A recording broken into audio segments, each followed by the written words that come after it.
Ladies and gentlemen, it is time on this channel. We had a very serious and long discussion on, quite frankly, a topic that is far overdue. It's finally time we talked about how AI is impacting, and I would argue, slowly but surely killing SEO. In this video, I'm going to talk about where I see the current state of SEO, then where I see things going in the next few years, and then finally, based on everything I lay out, I'm going to tell you what I plan to do as an independent marketing strategist to help my clients achieve their marketing goals. If you're new here, my name is Bailey Canning. I'm an independent marketing strategist and Webflow developer based in beautiful Denver, Colorado. SEO and Google simply aren't what they used to be. AI overviews directly at the top of the search result pages are now directly answering commonly asked questions that previously traffic directly to websites and other publishers online. Now, a majority of searches on Google don't even lead to a click through to a website.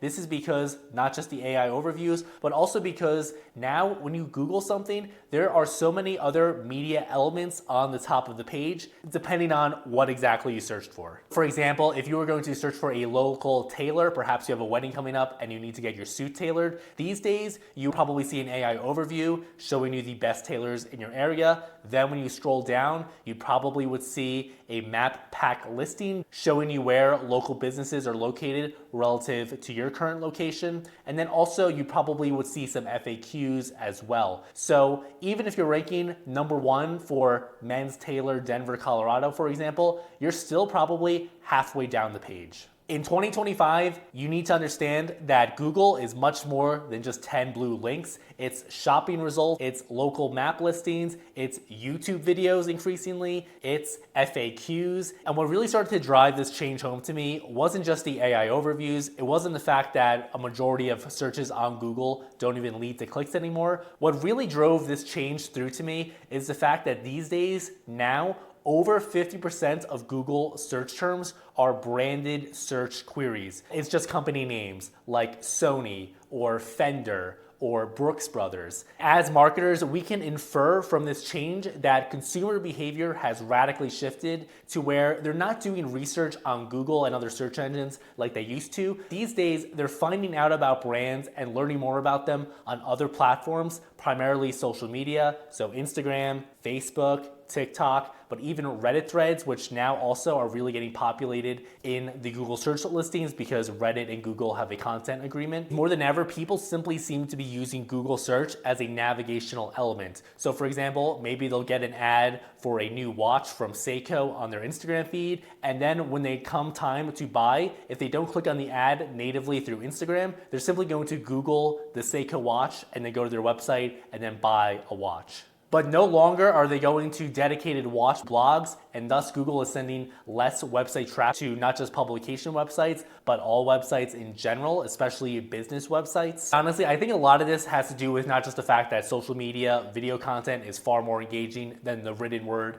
anyway, but these days I really don't think consumers even trust the written word online because they're going to assume that a blog post is probably just AI generated. And I think also many SEOs were guilty of this demise themselves, because I'm sure if you're in the industry, you've noticed through Google search, if you Google many articles now, like for example, what are the top 10 things to do in Paris, France, you'll find blog articles that don't even answer that question until 3/4 down on the page. Instead, it's all about when's the best time to visit, what are the prices like, what are the best hotels, what are the foods you need to eat. Just SEO spam, I would argue, because instead of simply just trying to answer the person's question, now as the landscape has gotten much more competitive, you need longer content and it just gets away from its original purpose. The content these days has become much more written for search engines versus just simple human beings trying to get an answer to their question. These days, the lead quality from SEO is simply not what it used to be, both in quantity and quality. And this is something I've seen across multiple clients throughout multiple different industries.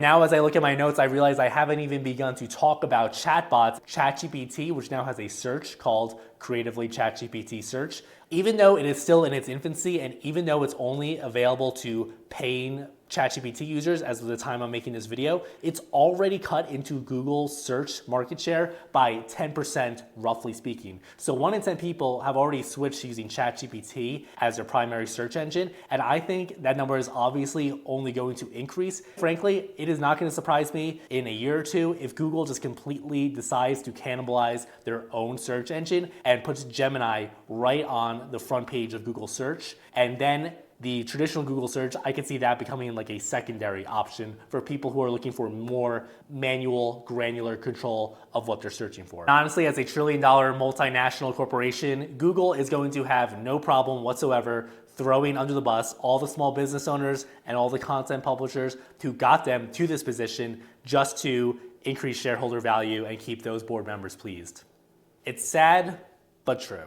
All right, so where do we go from here? What does the SEO landscape look like in a few years from now? Well, you have to understand that the return on investment potential of SEO is now dramatically lower than what it used to be. And because of that, not only do I think you should be investing less resources into SEO, but I also think just from a smart business planning perspective, you should expect and plan accordingly for all traffic you're currently getting from Google search to go to zero within the next 2 to 3 years. In the short to medium term, I would be much more focused simply on optimizing and ensuring that the technical SEO optimization of your website is extremely dialed in, that there's no technical errors. I use a tool called SE Ranking. I will link it in the description. Basically, it does a full URL audit of my client's website. So it crawls every single URL, and then it gives me access to all these technical errors and areas for improvement. So that's what I would be focusing on in the short to medium term, because those technical factors are going to be critical for not just showing up well in local SEO like the Google Map results,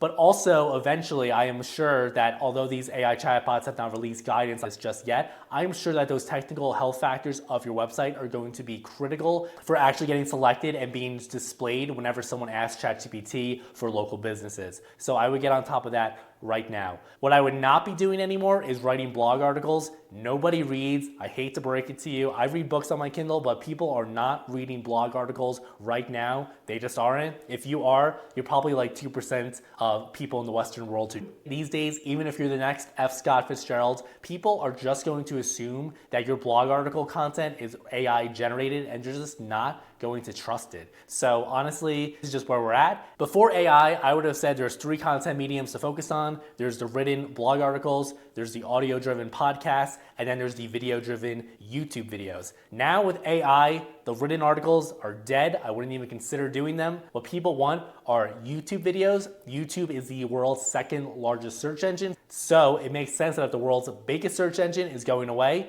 makes sense that we should focus on the 2nd biggest search engine, especially when Google is now regularly showing YouTube videos to answer people's queries. Second, I really also don't see YouTube videos or podcasts being cannibalized by AI. I don't think people are ever going to want to watch an AI generated talking head video like this, because what makes it interesting is the person recording it with their unique perspective. Not that I don't think AI could do a good job with making it look very realistic and the information provided, but I just think it would be missing that human element. I could be totally wrong about this, but the YouTube content is great because it allows you to build a relationship with your viewers, and also it's going to allow you to get found on either Google search or YouTube as people are searching for whatever they're interested in, whatever services you or your business provides. And because of this, it should be no surprise that video content performs the best from a sales perspective. Now, if you don't want to make YouTube videos like this for whatever reason, I would recommend you instead focus on a podcast. Podcast is something I actually used to host, so I know what I'm talking about here.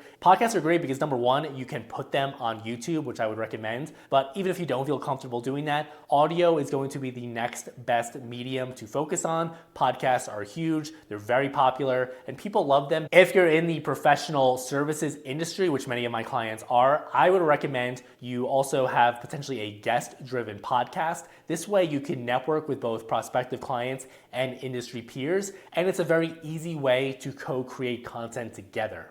Now, outside of videos and podcasts, I would recommend focusing on social media. Which channel you choose is going to be dependent on where your prospective clients and customers hang out. So for me, that would primarily be LinkedIn because I'm looking to connect with other business owners and marketing directors, web design and marketing work I provide to clients. But if you're trying to sell to Gen X and boomers, I'd recommend Facebook. And then if you're trying to sell to millennials, I'd recommend Instagram as well as Gen Z. The great thing about these platforms is that if you're already focusing on one long form content channel, either the podcast or the videos, you can repurpose all of that content with a tool like OpusClip and then automatically be posting regularly on your selected social media channel. Longer term, I would look to build an email list. You can do this through gated content offers, as well as just manually compiling a list of all the different clients and customers you interact with, although you do want to make sure you get their permission. But that is going to be the next best thing to focus on once you get your content system going, because that way you can directly communicate to both your current clients as well as your past clients and prospective clients. So that is going to be huge for ensuring that you're well protected from algorithm changes and from platforms coming and going, having an email list. All right, ladies and gentlemen, so that is the video for today. I hope you got a lot of value out of it. As always, let me know what you think in the comments about this one. Honestly, I wouldn't be surprised if I got a lot of negative comments or some hate, but that's okay. I do welcome open, respectful debate. And if I'm wrong, feel free to tell me why I'm wrong. If you agree, feel free to tell me why you agree. I would certainly love that. Let me know what you think. Either way, leave a comment if you so please, and I would love to interact with you in the comments. Otherwise, subscribe to the channel and like it if you enjoyed, because I'm looking to put out videos quite consistently all about the digital marketing landscape. All right, thanks for watching, everyone. Take it easy.